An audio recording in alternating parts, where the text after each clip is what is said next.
My name is Sandra Bullock, and I play Loretta Sage in Lost City. It was several years ago. It was brought to me as an actor and a producer, and I think it had been sitting on a shelf for about 7 years. And I'd read it before, a couple years before, and I was like, no, it's not my cup of tea. And then I read it again, and either life had changed and my perceptions had changed, or I was ready to do something like that. And I said, okay. Let's do it. And then I called up my friend Liza Chase and I said, you want to team up? She said, yeah. And then we got to Dana Fox, the brilliant Dana Fox, our writer, and had her delve in with us. Loretta Sage is a writer of many, many romance novels. She's a shut-in. She would prefer to stay home and eat cheese in the safety of her home. Nothing wrong with that, right? And she experienced loss years before and just has found great comfort in her home, in her books, and in her words, and in her brain. She doesn't feel the need to go out and have an adventure because she writes about it. So she experiences it in her imagination, but she doesn't feel the need to physically go out and have adventures until The Lost City is a book that she has written. She's a historical writer, basically, and she just would add some sex to it in order to get it to sell because no one was buying history books. And she found great success that way, but this book she just can't seem to finish. She doesn't have the ending. So she just sort of quickly wraps it up, gets the book out there because she doesn't feel she has any more in her. They bring in the cover model of the book, played by Channing Tatum, to the convention because Loretta, anything that comes out of her mouth will bore people to tears. So they know in order to keep it sexy and fun, they must have the cover model there. And what happens after that is she gets kidnapped. He feels bad. He has to go get her, and they're stuck in the jungle. This was always an action adventure that had romance is the through line and seasoned with a bit of comedy. You know, we kept thinking, why do the films that have romance in them not have the comedy part with the adventure? Like you either have rom-com or you have action adventure. So we got a little ambitious, but we got ambitious because we knew we could pull it off. We knew it would be this funny because of the subject matter. You put oil and vinegar together, you're gonna have problems, and hopefully those problems are funny. You have someone who shouldn't be in nature. You have a cover model who is trying to be the hero to get the shut-in author out of the jungle, and neither one of them should be in any atmosphere other than a hermetically sealed building with air conditioning. I had to learn how to navigate in a onesie jumpsuit with a pair of heels in the jungle with no restrooms. For 12-hour days. So what you do is you don't drink water and you pray.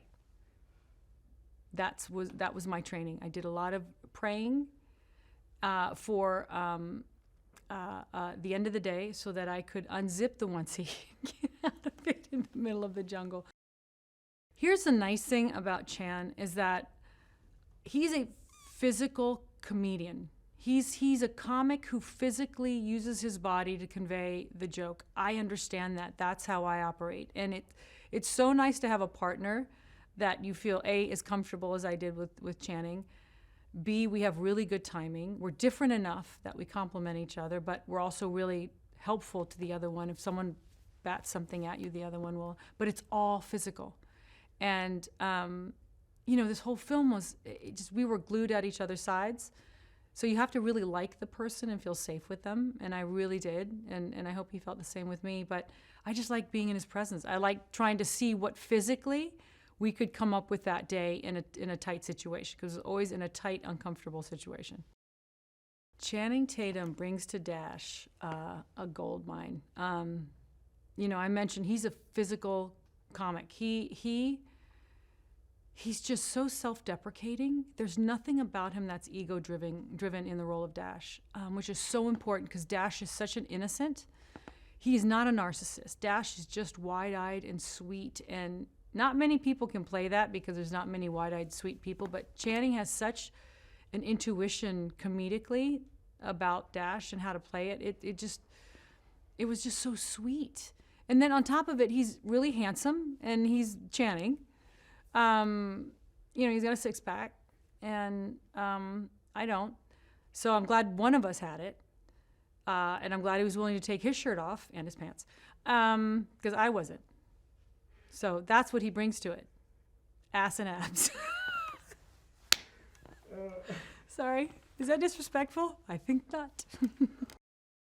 The fabulous Daniel Radcliffe plays our villain. But the brilliance of our villain is that he has to be the most affable, seductive, normal, wealthy, handsome, non-threatening villain at first. And then you slowly see him unravel. And Daniel has these piercing blue eyes. And they're either the softest, sweetest, most inviting pair of eyes. And then when he starts going nuts, his transformation into Fairfax, the evil part of Fairfax, is very creepy. He's brilliant. He's a brilliant actor who we've seen grow up in front of our eyes. And to me, the most exciting character in this film, I think what I'm excited for audience to experience is the Daniel Radcliffe that he is now, that they will not expect. His enthusiasm is infectious. Like, he is so meticulous. He is so, like, if there was anyone ill-prepared on this film, it was me and Chan. If there was anyone over-prepared, it was Daniel. He plays this character, Jack Traynor, who is someone who goes in and tactically retrieves kidnapped people and, does things like that. He had a very specific take on his character, very granola, very Buddhist, very a man of the earth. And when he and Chan, because they spent most of their time together, him and Chan, and they are so good together. Like, I want to see a road movie with just the two of them. And he comes in and tactically retrieves Loretta, my character, with Channing following him like a Labrador puppy, which we all do with Bradley. We all follow him. Davine's amazing. We're best friends. We've worked together for many, many years. She's the one who keeps the ball rolling. She's burning the candle at every end. She's a businesswoman who's trying to make her mark, and she has the one client that she's put all her chips on, who is just unraveling, who is not living up to her end of the deal. But she has to also be super sensitive and kind about this woman who's just flailing. She's an aging writer who's just flailing. She just cannot get her groove. And the great thing about Davine's part is that she has to carry the energy, the urgency, and the comedy. And she does all three flawlessly. Patti, you just turn the camera on and just let her vomit out whatever she has in her head. And you are laughing, you are crying, you are shocked. I don't know how she does what she does, because she has a stream of consciousness in her comedy that can go so dark, and you find yourself laughing and you're like, is it okay to laugh? Like, she's really brave. She's really brave in her comedy, and she's brilliant when she's really still. Not a lot of people can pull a comedy off being super still and dry. And her and Beth together, her and Davine together, Davine's character Beth, and Patty's name is Allison. The two of them together are so good. We benefited from this really generous place, not just visually, but environmentally and emotionally. And it was an amazing journey of many puzzle pieces needing to come together, and that did come together to make a film that you want to see in the theaters, that you get this big, massive landscape, you get deep, meaningful storytelling, you get comedy, you get a lot of action, you get Bradley Pitt, you get Channing Tatum. Oscar was the first person I wanted to cast before we had anybody else cast.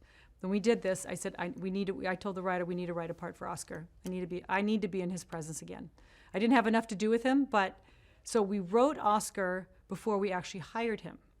So we wrote the role, realized there was another film coming after them. I was like, wait a minute, we write this for him and we haven't cast him? So he was the first actor on the list of casting.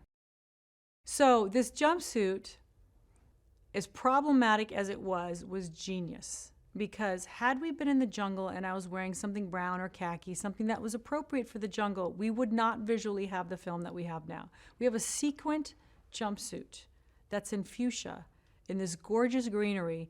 You know where we are. There's not 1 second, I don't care how far that helicopter shot gets, you know where we are. We save money on visual effects because you know where we are. I'm like a walking disco ball. It's like the whole world saw me on satellite.